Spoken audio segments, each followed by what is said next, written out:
Welcome back. Listen to Inside the Great Outdoors on a beautiful Sunday morning. Boy, nice and sunny out. Beautiful. Yeah. Well, just too bad. If you had plans to go fishing and you decide, well, the water's too high, too muddy, too whatever. Go anyway. You can go anyway.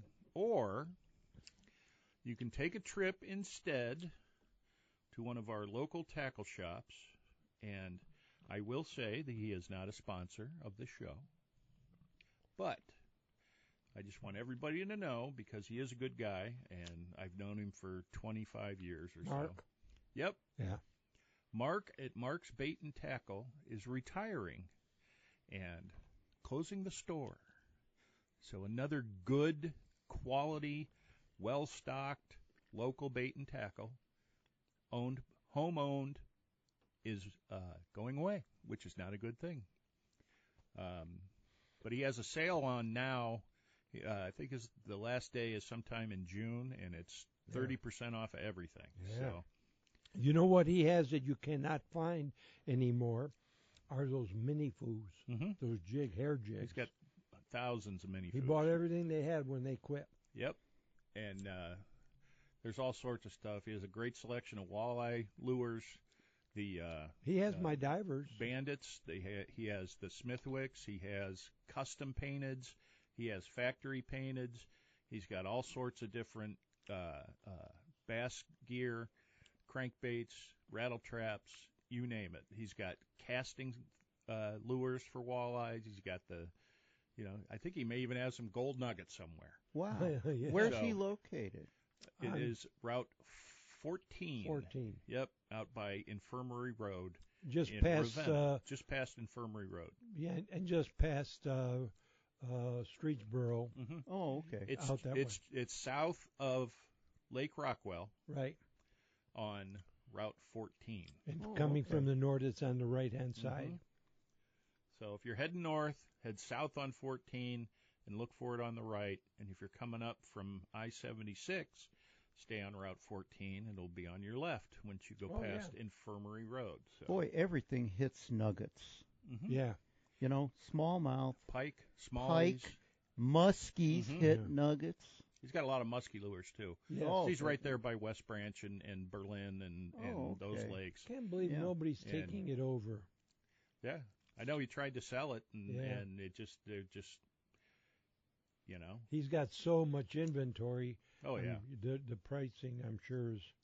I'm sure he'll, a lot of people know he's retiring, and he put it on the Facebook page. I shared a link to his announcement on our page on Facebook, Inside the Great Outdoors. Yeah. And but just want to wish Mark all the best. When's his last day? Sometime in June. Sometime in June. Oh, okay. 16th, 19th, something like that. But we always would meet up ice fishing and do some.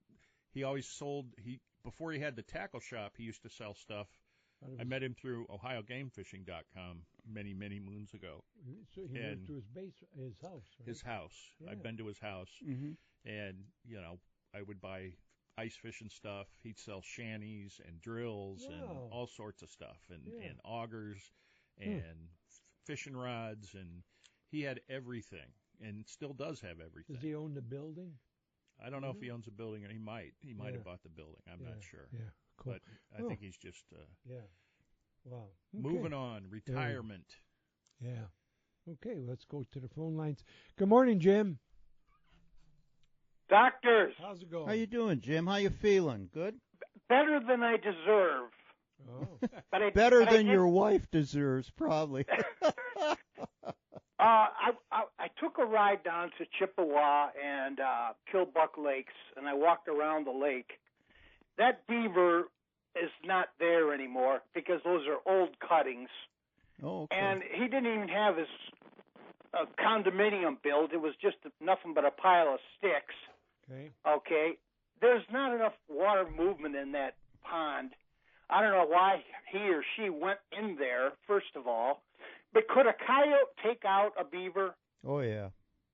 Okay, that could Depends have on the size of the beaver and his age. But a male big coyote could take on a beaver. But I'll tell you, those beavers are tough. You get a young male beaver, those suckers can weigh about 65 pounds. And that is, with trapping, a beaver carcass is one of the best things for coyote. Yeah. So that could be the reasoning of why he would target it. Yeah. Okay, then I walked all the way around. I did more walking than I have since my surgery, but my left heel is real sore on my good leg. Now, could I be picking up gout? What's gout? Well, gout is deposits of uric acid. That would be an unusual place for gout. Now, I'm not a physician. I can't tell you. But, you play one on the radio. I don't play one on the radio. I play a veterinarian that I'm not even licensed anymore. I gave up my license when I retired. Mm-hmm. But I would say it's something else. You might want to see a You're podiatrist overusing for it that. because you're favoring the other leg. Yeah, that's probably what it is. Yeah, I overused it. Some heel inserts or some padding or something. Yeah. You might want to see a doctor of podiatry for something like that. You know. But hopefully it'll straighten out after the other leg gets going back to normal. Okay, thanks a lot, fellas. Have a good day. Okay, nice talking to you, Jim. See ya. Feel better. Yeah. Yeah, sounds like he's doing better. Yeah, he sounds a lot better. Yeah, they had an article. Darcy Egan had an article about a young man who caught a almost 11-pound, 29-inch walleye. And I know this family, Andy Paramunchek. They used to be a client of mine. Really? They lived in Parma. Andy's a Lake Erie guide. Really a nice family. The Paramuncheks were clients of mine for a long time, and I remember these kids when they were just little. I forget how many kids they had. His wife is real nice. Andy's a real nice guy. I would say he's a really good guy to go with on Lake Erie. He was out of Cleveland. Yeah, almost 11 pounds. 11 pounds, and I think he won the contest one time. Is it over? With the 13-pounder. The walleye on Lake Erie? No, there's a Fish Crazy contest. Okay. But it's still going. But it's nice to see this boy get a 10-pounder. I remember him when he was a really little kid. I mean, 2-3 years old. Really? And he's like 13 now. So. Yeah. So good show, Gabe. Nice fish, really a nice fish, and Andy and families. Dr. T saying hello. So there's two gentlemen, old guys sitting on the park bench, and the first guy says, "Boy, I really feel my age. Everything in me aches," and the other guy says, "Oh, I feel like a baby. No teeth, no hair, and I just peed my pants."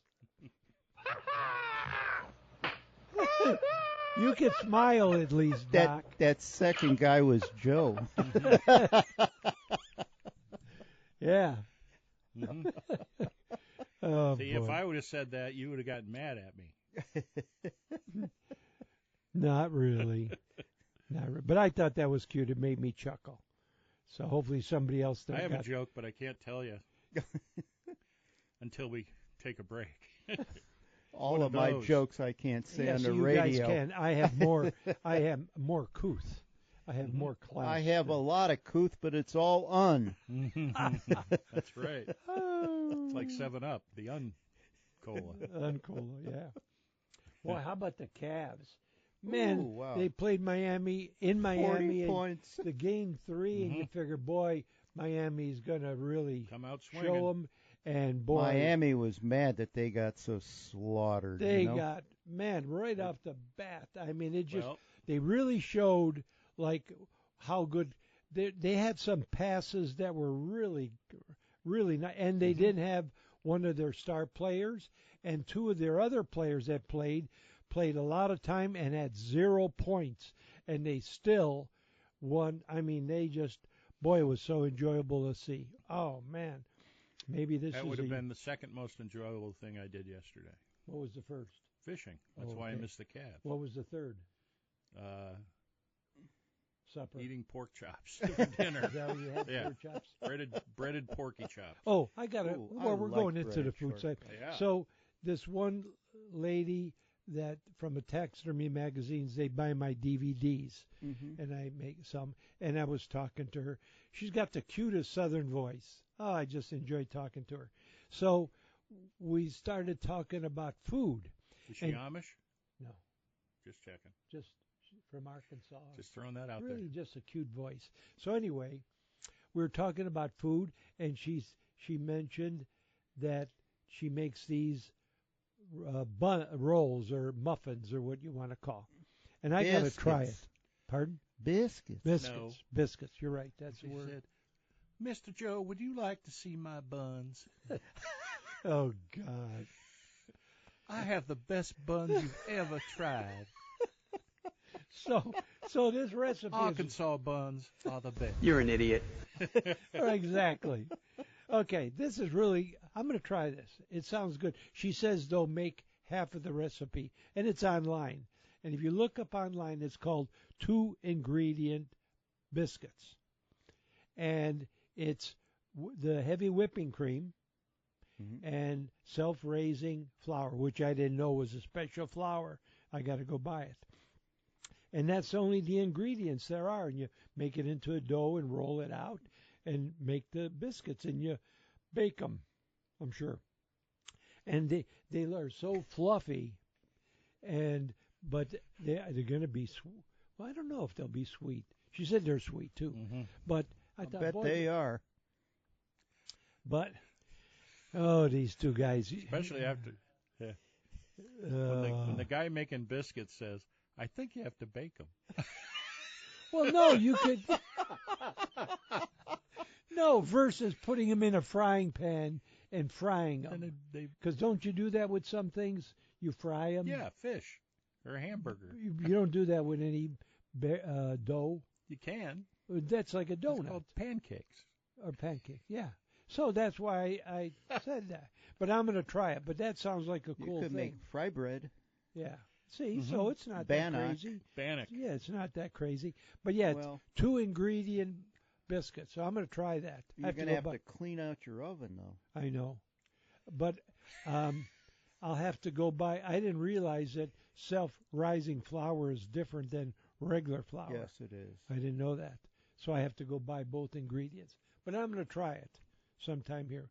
And I next week, this phrase will be uttered by Joe when he fills us in on his biscuits. Oh, my God, He's going to say, I followed the recipe, but it looked too wet, so I added more flour.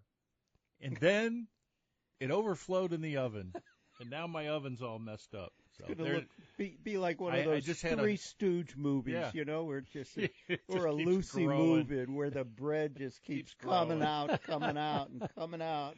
Oh, yeah. Why, you numbskull. Yeah, exactly. Well, in that we'll take a break, and then we're going to talk about food, and I don't see anybody on the phone line, so we have to. I should have saved. If I'd have known that, I could have saved the muffin thing, biscuit. But we'll talk to you either way on the other side.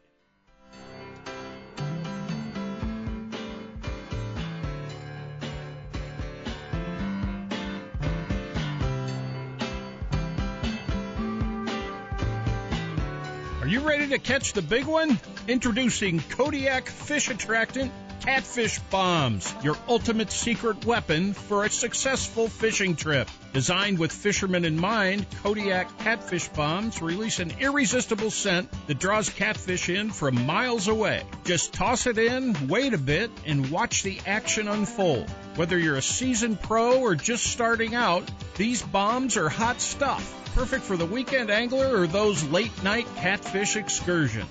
Watch your catch rate explode with Kodiak Fish Attractant Catfish Bombs. Available online at castaway.com. That's castaway with a K.com. Thanks for listening to the Inside the Great Outdoors podcast. If you have any questions, comments, or stories you'd like to share, shoot us an email at jcoulis@castaway.com. That's Castaway with a K. We'll share your comments with our audience on the following week's show. Thanks again for listening to Inside the Great Outdoors.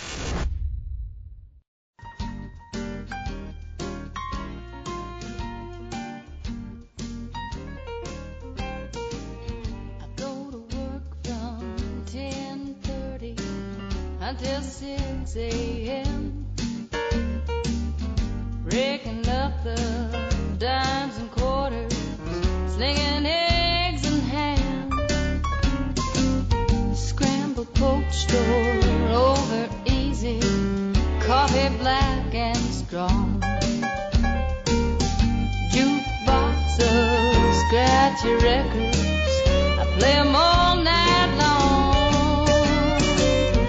Eternal blue neon, we never close when the world is asleep.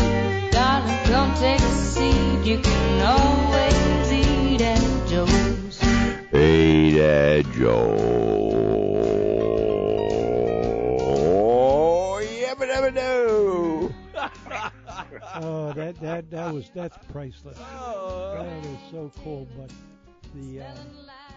well, we were talking earlier about fish, and the best way to preserve them, I guess, versus so that they are good. What about like catfish? How? Because they're a bony fish. They got that spine and stuff. I haven't cleaned one in ages. What's the easiest way? You clean them like you'd clean a walleye. That's Just the way fillet? I clean them. Just fillet 'em? Fillet them. Just fillet 'em? Yeah. That's There's that's the fancy. easiest way.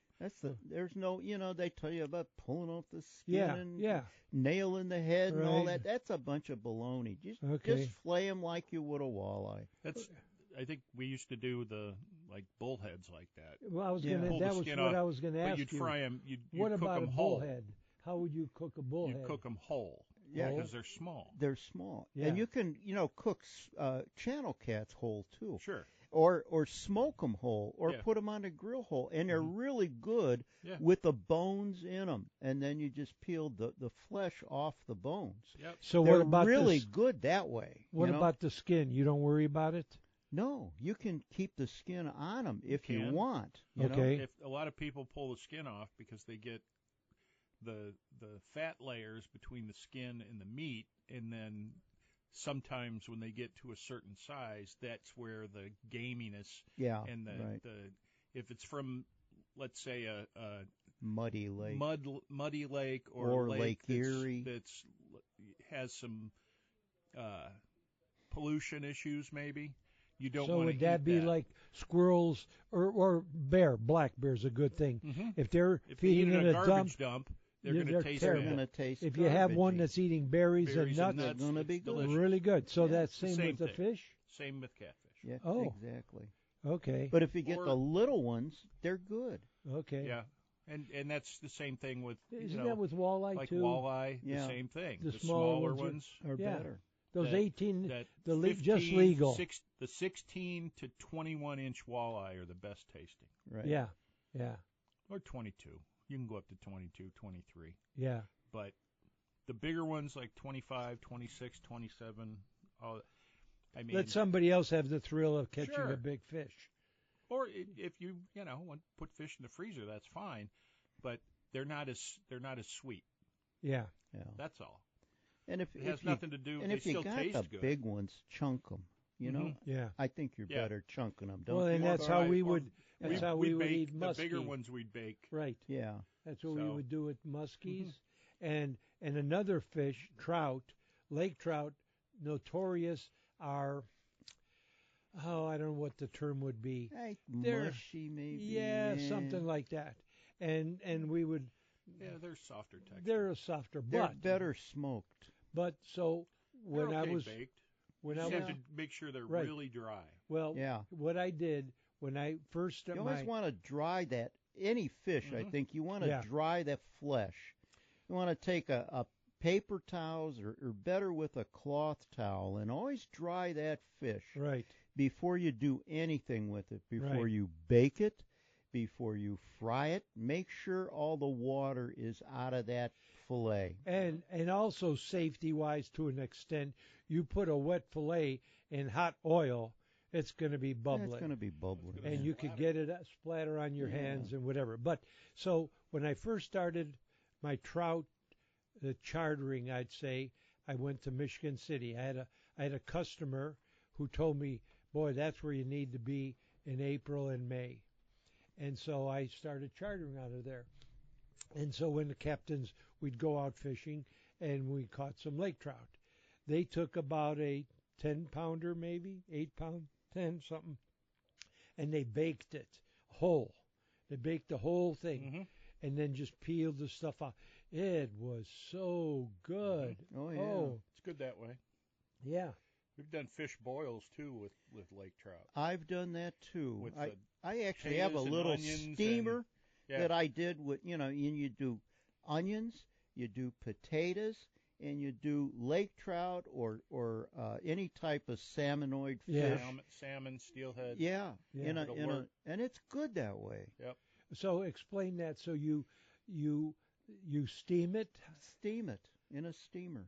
And there's a way to do it. It's called a fish boil. Right, and I know where you have it's sort of like a turkey fryer, isn't it? Yeah, it's sort of like a turkey fryer pot. It's one of the tall, like a turkey fryer because pot up in Michigan that you have with your fish, the potatoes, the onions, and inside salt and pepper.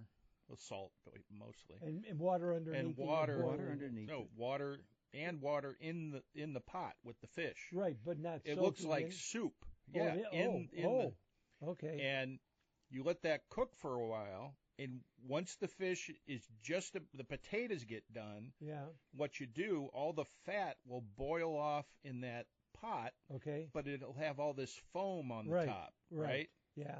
So what they do up in Michigan and Minnesota and all those places, Wisconsin.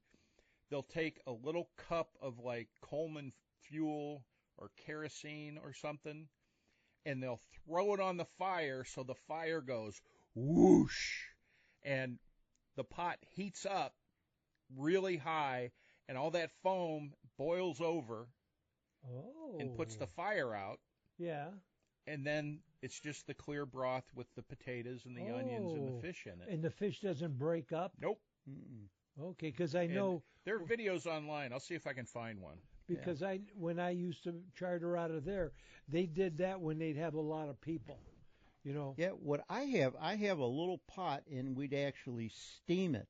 Okay. And it was actually almost like an Oriental type steam, and I put a fish broil in the water. Yeah. Like one of those East Coast broils like you use with Old Bay seasoning in there. Like a crab boil. And you'd boil that, and it'd be good that way too. You do the potatoes first and the carrots first, and then you'd put the fish in there, and you got to do it for a while. Do a couple, and it was really good that way. And that's kind of in a way what my mother would do, and I do it now. I've been doing it with the halibut and some other fish. And it'd come out good that way.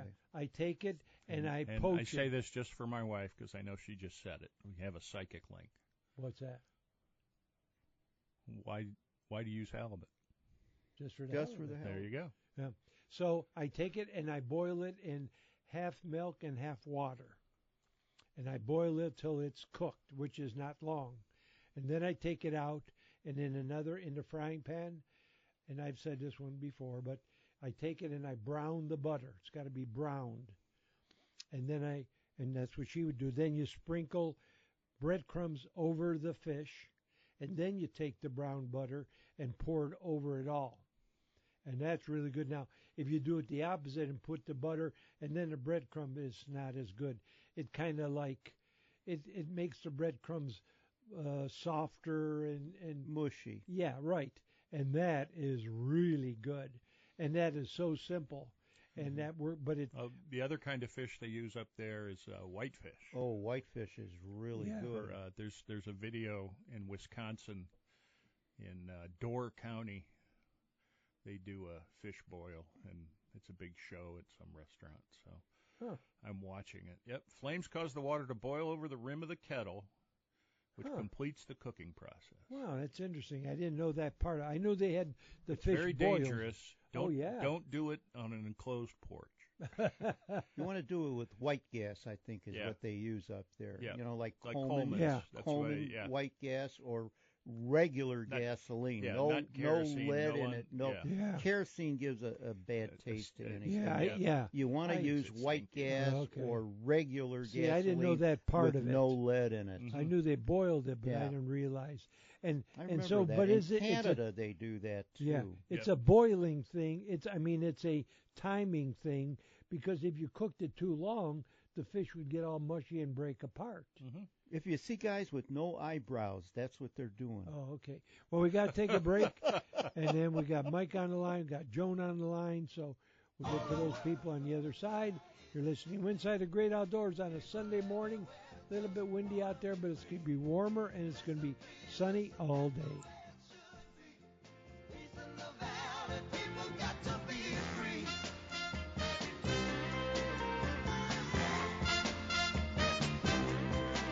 Whether you're a novice or a well-seasoned angler, if you want that extra edge in catching more fish, you want one of the many species of Kodiak scent.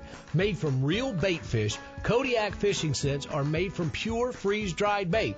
Freeze-drying enhances the scent considerably, making it the most potent fishing scent available to the fishermen today. It comes in many flavors, including shad, crayfish, salmon egg, and the most popular, minnow. Add the paste to your lures, it really sticks. And when a fish hits, it doesn't let go.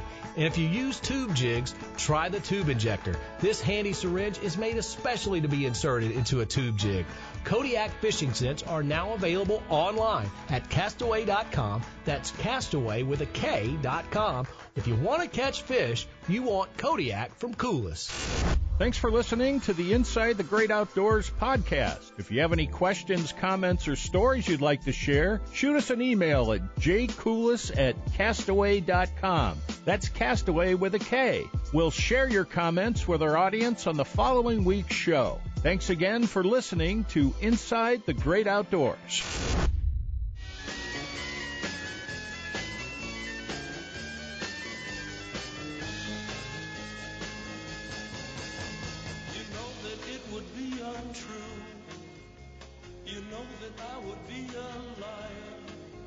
Welcome back. Listening to Inside the Great Outdoors on a beautiful Sunday morning. And let's go to the phone lines. Good morning, Mike. Hello, Mike. Uh-oh, there you go. Hey, good morning. Thanks, Joe. Oh, well. Quick, talk fast. Oh no. Okay. God. Hey, what Joe is it? spilled his coffee. We don't know how much longer we'll be on the air. Oh, I'm sorry. Spilled his coffee all over me and my my book and my I saved your newspaper, Norm. Oh, thank you. Oh, Saved your article. Now your newspaper and book's going to be up all night. Oh, boy. Oh, over everything. No. Well, while you're cleaning up, hey, thank you, Joe, for the great package I got in the mail. I can't wait to try all the goodies. Yeah. Oh, yeah. I hope you like the different stuff. And Thanks, Lenny. I need people. Oh. Yeah, he's old, Lenny. You know. Yeah, I sure can. And then with the recipes, man, you got me going on the fish, because I got a couple of recipes I want to try. I'm always trying to mess around and get new things going. And walleye, I want to try some. You heard of Bang Bang Chicken? Yeah. Well, I saw a recipe for Bang Bang Salmon Bites, and I want to try that with walleye. I think that'd be really good. Yeah. And I got a corn and crab chowder that I got some seafood broth with, and hopefully I can whip up some walleye on that. But yeah, that sounds. You got me thinking. Cooking fish now. Oh, good. Is that hazelnut or vanilla? Hazelnut. Oh. No, Oh, French no. vanilla. French vanilla. Oh, the well, the coffee. Yeah. Well, at least you didn't burn it. No, I didn't. There's going to be some ants in here next week. Let's see. Oh, boy. Sorry, Doc. And he's got a lot of sugar in that. My pages are all sticking together, you know. Now the buttons are going to stick, yeah. That's why we can't have nice things. I know. Oh, jeez. Oh, boy. There's a layer of ants building on the windows. My pen of is the studio. sticking together. Oh, jeez. Oh, jeez. Oh, no. Oh, yeah. Yeah, let me know how that Some stuff people works. you can't take any place. No. I know. Just Well, like a kid. we can, like my buddy says, we can take them places. We just can't stay long. Right. But, You got it. Oh. That is true. I think I know a lot of people that resemble that remark. Yeah. there you go. Me included. Oh, cool. Oh, well. Lightens All up the right. show. Yeah, but keep There me you go. posted. Let me know what you think. I of it. sure will, sir. How's that, Thank you very much for that. Oh, How's yeah. that new boat trailer working for you? Ooh, that's more work than I thought it was going to be. You know what I mean? We had to reupholster, and thank goodness my buddy was pretty good at that. And now I'm trying to just get it right with sitting on the bunks and jacking it up and moving this forward and that forward. That's more work than I thought it was going to be. It always is. Yeah, right. Yeah, right? Oh, boy. Yeah. On and off a few But times. it's fun. and, It's fun. It is. Because you're more involved in it, not just when you get on the water. You're involved Right. more with it. Right. And that's, Until it starts falling apart, you know. Then. Yeah. Right. Have to get another one. Yeah. Well, right. and it's like my wife says, boating's expensive. Yeah, it is, but if you can do stuff yourself and Oh, yeah. learn how to do and it, it's the feeling of accomplishment Right. that you were able to do, and you say, "Oh, wow! See, I could do that." Yeah. Right. So if you see me sitting alongside the road and my boat's on the road and I'm standing beside it, you know that I did that. Oh, You accomplished it. right. I feel accomplished. Yes, sir. That's me. That's right. I That's packed certainly those not the bearings mark of me. myself. Right. Yeah. Oh my goodness. Lord. We've rolling all down been Route there. 2. We've all been there. Okay. They're rolling down Route 2 right now. Oh yeah. I had a couple incidents on the Bay Bridge. I get a little nervous. I always say a prayer when I'm going over to Catawba or whatever. yeah. I looked back one time, the wheel was kind of wiggling. I thought, oh, that's all. Or bad. you hit one deer, and then you're going down the road, and you hit another deer. Oh, that's a bad feeling, you know. Right. With the trailer. With the trailer. Oh boy. Mm-hmm. Oh man. Mm. Anyways, well, hey, you listen. I got to get back to work. You guys have a great day. You Thanks too. For, You too. Thanks for making me laugh. Don't I work appreciate too it. Good. Good. Thanks good. again, Joe. hard. All man. righty. Talk Take to you. care. See ya. Bye. Bye-bye. And let's go to Joan. Good morning, Joan. How are you doing? Oh, hi. Good morning, everybody. Hey, How's Joan. Hi, everything? Joan. Good morning, Sticky Norm. Okay. He got me all sticky over here with all Oh. that sugar he puts in his coffee. No sugar in the coffee, just a creamer. Oh, The- come on. The conversation you had right before the coffee tipped was amazing. You should put that somewhere on your website, like you use this kind of pan for this kind of fish, you boil it, you bake it. Yeah. Because when I catch fish, I don't know, I throw them back in. I think I'd like to cook it, but do you bake it? Do you boil it? Do you? Oh, yeah. And I still don't know how to. I mean, I've seen my mom and dad cut stuff up, and I know how to cut up a chicken, but how do you debone them and all that? Oh, so yeah. if you have any of that information on the website? I don't think so, but that's a good idea. We could definitely put That that. was outstanding. We could do that. We could show you We how can to put some fillet a stuff on fish. there.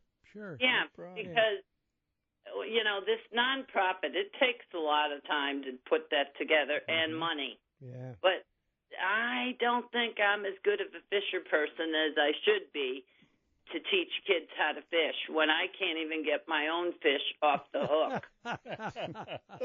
Every time I go fishing, I make friends because I have to say, "Can you help me get this fish off See? the hook?" See? Yeah. That away. But I'm trying, but I love fishing. I just do. Good. yesterday I was looking at this apartment on the Gold Coast, and I went up to the penthouse to look at the lake, and boy, was it ever windy. Oh, I bet, yeah. Carl could probably see it from Channel 3 News, but this would be like the 13th floor, and the lake was so filthy. Oh, I mean, that mud. Oh, the mud comes out. And and then places that kind of looked like the coffee that just spilled. Mm-hmm. Yeah. It was a little more creamy looking. Right. Yep, but it doesn't smell like vanilla. No. But honest to God, I think you should put all those different fish and how you cook them. Either write a book or do something. But that was a really good conversation. Good. And how do you get a fish off of a hook? Like, do you just pull it forward? Well, yeah, you just gingerly. Backward. Just take the hook backwards. Like it goes in and goes, say, counterclockwise. Then you just would take it and hold it and clockwise rotate it, and it'll come out. Rotate it out. I'm not doing that. I'm just pulling it. No. Usually I'm ending it would up be the same way as if you got that hook in your hand. If you got that hook in your hand, it went in because the way the shape of the hook, it rotates when it's pulled. Because when it goes towards the rod, the hook rotates, so it rotates in your hand, rotates in the fish's mouth. So if you take it and hold it on the shaft and back it out, just the same way it went in. So you rotate it out. But remember, it's got a barb on it. Yeah, now that's the thing. Now, that's only on a human. Oh, well, I've learned to bring Band-Aids because I've got if it happened on your hand, what the best way would be is push it all the way through, and then you could cut that off, and then it'll slip right out. But on a fish... That sounds good, but did you ever try that, Joe? It doesn't tickle. No? But no, on a fish... A good thing, Joan, for you... Try different things, but if you have any of that information... Put it on your website, how to take fish off a hook for beginners. I think a good thing for you, Joan, as a beginner, so you don't have to get your fingers in there, is to get a pair of pliers. Right. Some long-nosed, needle-nosed pliers. Oh, and then you can grab the hook with that and sort of twist it out. It's like how you turn an ignition on a car.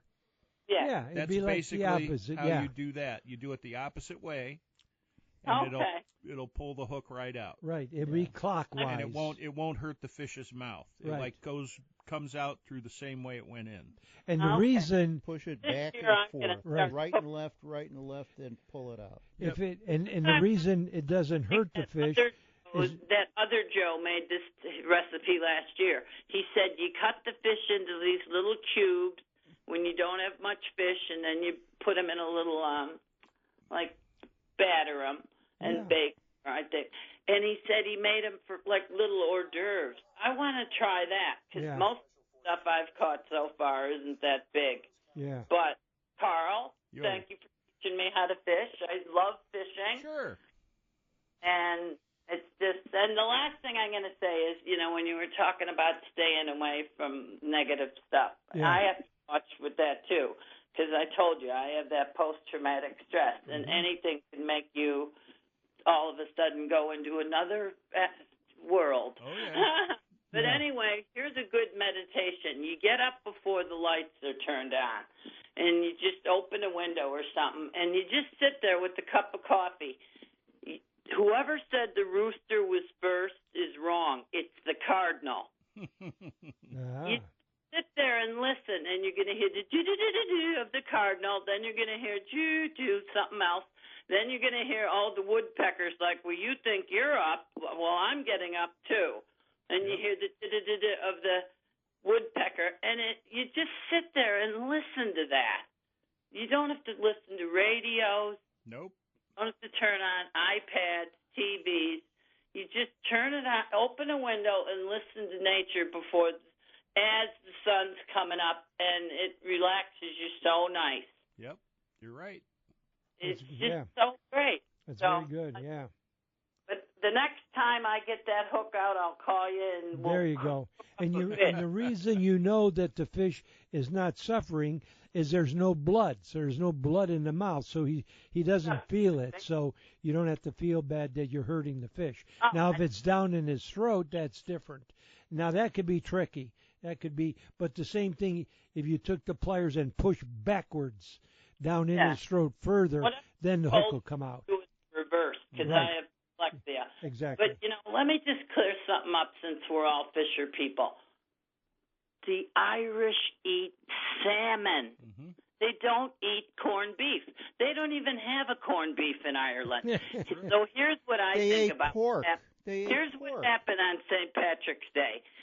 An Irish parade went past a Jewish delicatessen, and they said, if we put our corned beef with that parade, we could make a killing. And they've been doing it ever since. There you go. Because they eat salmon, lamb, and ham. Yeah. Everybody says, are you getting your corned beef? It's the American St. Patrick's Day. There you go. Jewish delicatessen with the Irish parade. Okay. Well, you guys have a good day. You too. Remember, Thanks. They're good fishermen. Good. Irish. Oh, yeah. All right. That's why I want to go back to Ireland, and now that I know how to fish. There you Bye. go. See ya. Bye-bye. And in that, we got to take a short break. And what are we going to learn on the other side? Well, we're going to go back to Europe, maybe 4,000 years BC. Oh, boy. Okay. Well, we'll take a break and be back. You're old enough to know the makings of a man. Listen to me, baby, it's hard to settle down. Am I asking too much for you to stick around? If you troll for walleye, steelhead, or even salmon, you need to check out Castaway's Magnetic Divers. The release is magnetic, so if it trips accidentally, no need to retrieve it. Simply give the line slack, it sinks and resets itself automatically. When fishing is slow, trip the diver when trolling. It will come up through the water column and very often trigger a strike because you are now covering different depths. It can be set to go off to the right, left, or straight behind the boat. It comes in 3 sizes and different colors. Why not try one today? You can order them online at castaway.com. That's castaway.com with a K. It will not only improve your fishing success, but will make trolling fun again because of no more retrieving after a false release.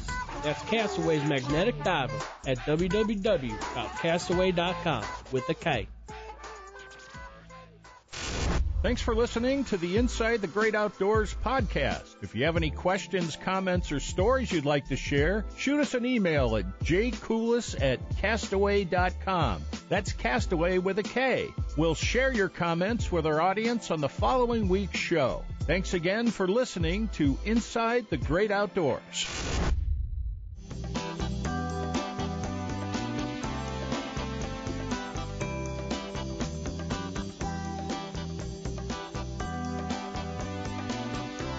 Welcome back.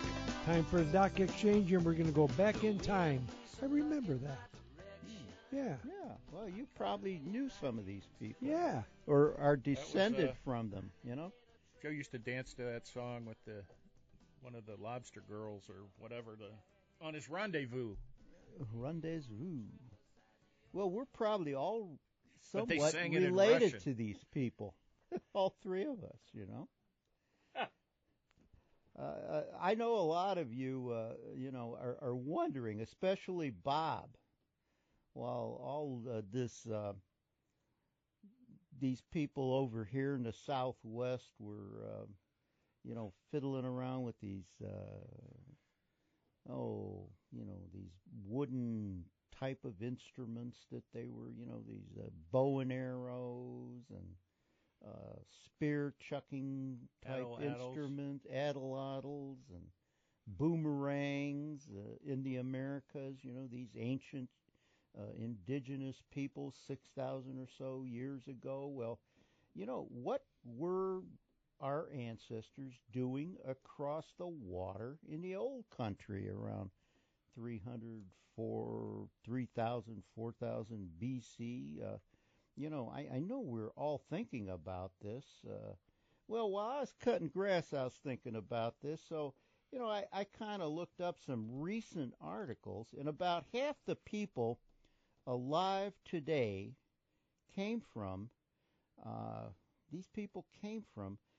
just became much clearer through some recent genetic testing done at Harvard University. 40% of humanity, the people of Europe and West Asia, as well as everyone descending from their migrations across the globe, some 4 billion humans alive today can trace their ancestry to the Yamnaya, a small community of cattle herders who lived 5,000 or so years ago in what is now the Ukraine. From the tiny hamlet of Mikhailinaya, this is the genetic cradle of the Yamnaya. Their genes exploded from Portugal to Mongolia. This expansion kind of explains the genetic and cultural heritage, probably along with the horse. This was really pre-modern globalization. Language has a lot to play in this, resulting in 400 different but similar tongues. A lot of ancient languages shared this cultural heritage. The early peoples, actually, this early group of people actually rode horses and early wheeled carts. They buried their warriors in pits called yamas. Hence, that's why these scientists call them Yamnamyas. The original Yamnamyas were dark-colored people with dark hair and dark eyes. They exterminated the men they encountered, the men in these little villages. They were hunter-gatherers and farmers and such. But they kept the chicks. Yeah. That's where the tradition of the death knell came from, where they ring the bell at a funeral. Yeah. At a burial. Yeah. And back then they called them Yamalama Ding Dongs. Well, I had to get that out. I was ready to buzz. I know you were ready to buzz it. Yeah. But they killed all the men folk and kept all the women, and they did all this through genetic testing. That's why some people have blue eyes and light-colored hair. They get it from the women's genes, and they're able to actually find this through genetic testing of the teeth and the bones of these ancient peoples. So, some of us have blue eyes and lighter hair, and so say the anthropologists. In many areas where they entered, the local populations actually disappeared, like at Stonehenge. They wiped out the whole populations. This group had, so say the archaeologists in Helsinki, where a lot of these studies were done, had biological advantages. They were hunters, fishermen. They ate meat. They drank milk. They were big for their time. They were kind of like a bunch of big Arnold Schwarzeneggers. They were riding horses, driving carts. They were killers that supposedly had some even immunity to the plague. So remember those guys. 40% of our population here are related to them. So while things were going on here with the indigenous people, the Mayans and Aztecs, that's what's going on in Europe. Yabba dabba ding dong. The yabba dabba ding dongs, Yamalama Ding Dong. When you said that, Carl jumped in his seat. I know he jumped in his seat. He got a big kick out of that. So I read that and I thought, it's going to be a lot of ammunition for Carl. Oh. Well, here's another thing. I was putting up a mailbox because they told me my mailbox wasn't high enough. While I'm out there putting up the mailbox, I had ticks on me. Really? On the road by the mailbox. You're kidding. So, bugs at bay. When you're outside, use a repellent for mosquitoes and ticks. I like DEET, 15 to 30%. I think it's the most reliable. Again, remember, it'll tarnish paint and stuff. But, you can use oil of eucalyptus, 30% or 20% per carton. Pickardin, but I like DEET the best, probably 15 to 30%. For ticks, I think Sawyer's permethrin is good, but use it on clothing only. Bad news: Consumer Reports says half the adult ticks east of the Mississippi are carrying Lyme disease.